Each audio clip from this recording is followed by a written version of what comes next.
Good morning children. कल हमने शरणागत कहानी के बारे में पढ़ा था।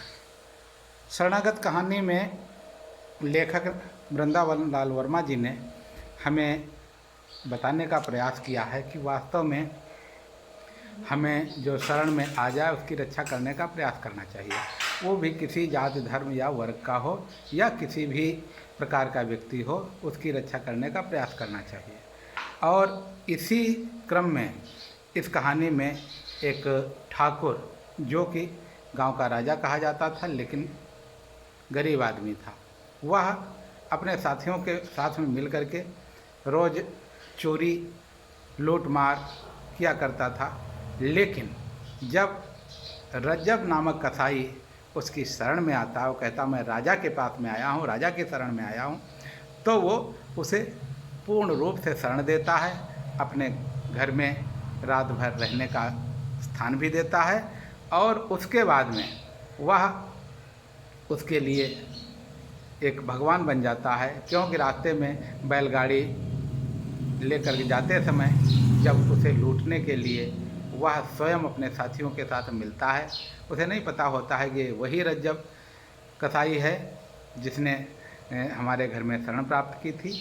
यदि उसे पहले पता होता तो शायद जाता ही नहीं। लेकिन जब वो वहाँ पहुँचता है, उसे देखता है कि अरे ये तो वही रज्जब है, कसाई है, तो मना कर देता है। साथी उसका मानने को तैयार नहीं होता है, तो अपने साथी से वो लड़ने के लिए तैयार हो जाता। उसे कहता है अगर तुम नहीं हटे तो तुम्हारा सर फोड़ देंगे। इस प्रकार से वह अपने शरणागत की रक्षा के लिए अपने साथियों से भी भिड़ जाता है।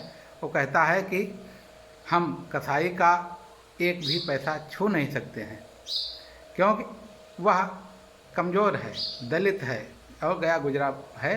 उसका ये पैसा जानवरों को मारने से प्राप्त होता है, इसलिए ऐसे पैसे को हम हाथ नहीं लगा सकते।